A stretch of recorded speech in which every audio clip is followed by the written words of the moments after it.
Hello everyone and welcome to episode number 8 of Get Real with Rajiv.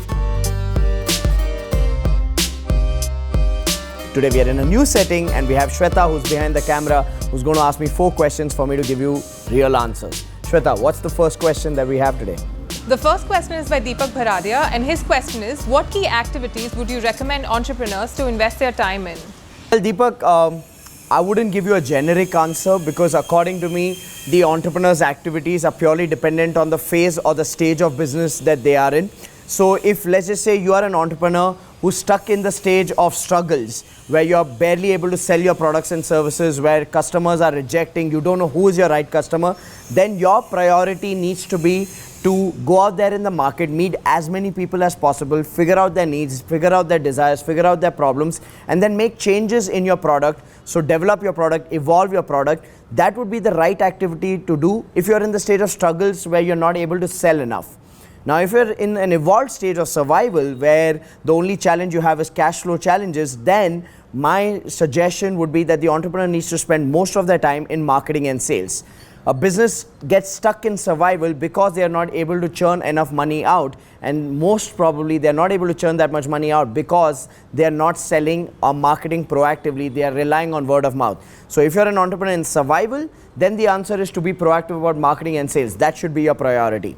If you're an entrepreneur who's in the stage of stability, where your business is doing fine, you're making enough money for yourself, but everything is dependent on you, then your priority clearly needs to be to build systems and build a second line team of leaders, which requires a whole different set of skills. So learning those skills and developing those leaders and developing those systems would be the key priority area for an entrepreneur who's in stability.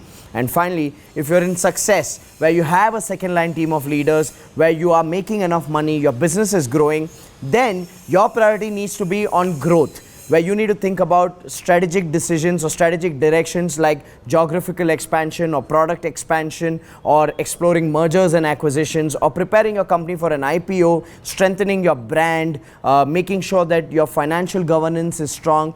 So the key priority areas are based on the stage of business you are in. I've just given you a focus area for each stage of business. I hope you find your answer, Deepak, based on which stage of business you are in. So Shweta, what's the second question that we have today? The second question is by Zubair Sheikh and he asked how to keep a hold on employees when they're making mistakes and taking things for granted, even when we know that they're putting the right effort. Also, there's a fear of employees resigning when there are so many processes in place. So 2 parts to your question, Zubair. One part is how do you handle employees who are taking things for granted? Well, if they're taking things for granted, then you got to call them out on it, Zubair. And if your fear is that if you call them out on it, hold them accountable, hold them responsible, they may leave. Guess what? It's okay for such people to leave because such people lack integrity. They lack the basic foundation ethics that they got to do their bit. So if they're taking things for granted, please hold them responsible to it and do not tolerate any nonsense.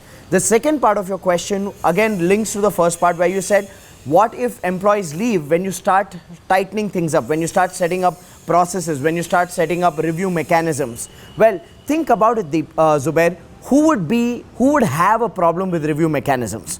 Only a person who's not doing their bit and is not okay with taking responsibility for what they are supposed to do would have issues with review mechanisms. In all honesty, get rid of such team members. You know what, Zubair? You can't fix the ethics issue in people. And the moment you find someone who's unethical and is not willing to do what it takes from their side, not keep their end of the bargain, please get rid of such people. And I know a lot of entrepreneurs feel insecure because they feel if this person goes, who will get the work done? Trust me, it's better to not have such people. You'll get more work done then.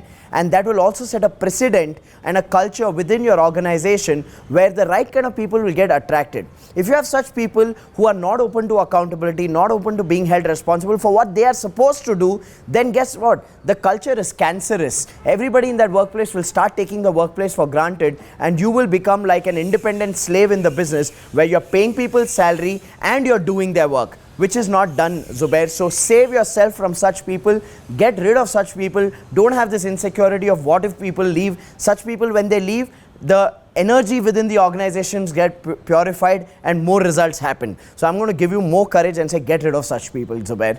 So Shweta, what do we have as a third question? The third question is by Raghavendra, and he asks how to handle clients who have very long credit periods for payment, even though they're financially strong, and many could be large corporations.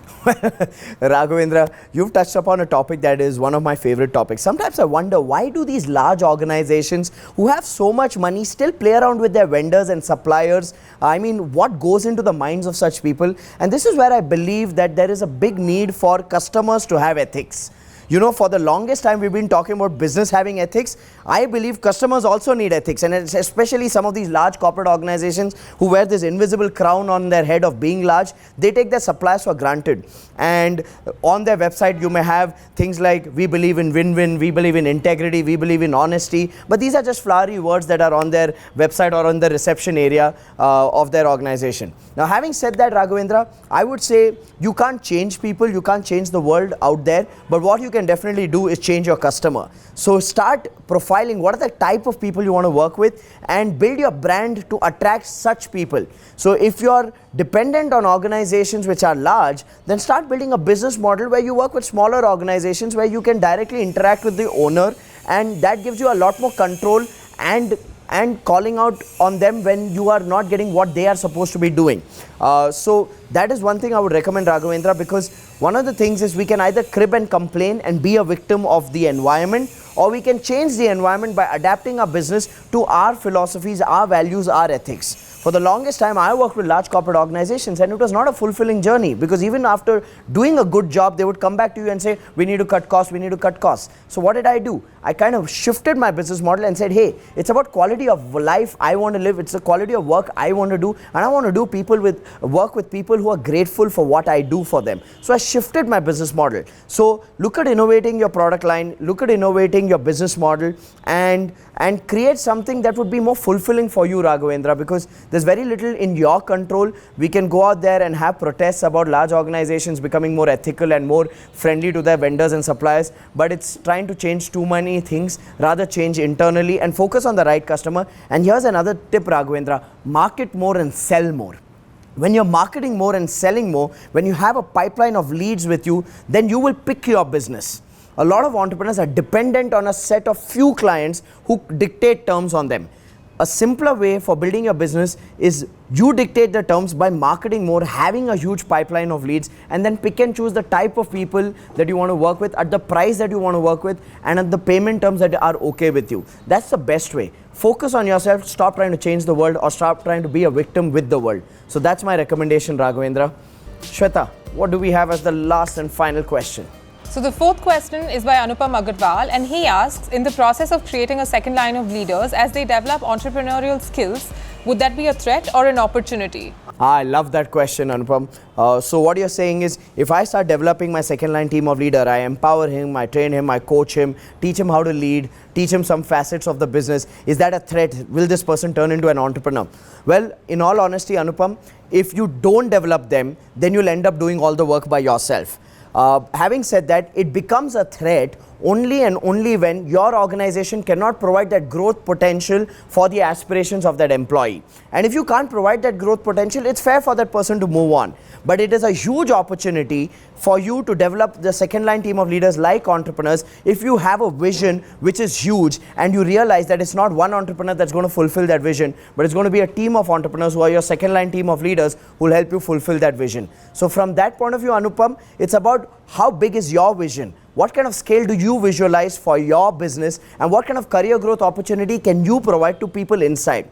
Having said that, in this process, even though you have a huge vision, there will be some employees who get impatient. There will be some employees who want to get rich quick, and they quit halfway even though they know that you are able to provide them that career growth clarity.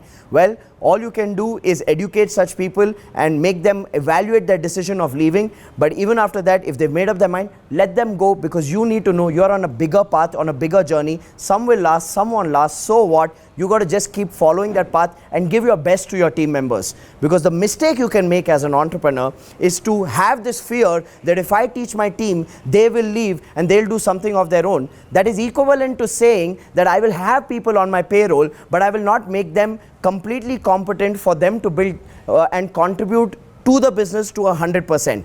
That's a bigger mistake. That's a bigger cost for you to take, Anupam. So think wisely. It's okay for some people to leave, but you give your best to your team so that they don't leave. That's the way I would look at it, Anupam.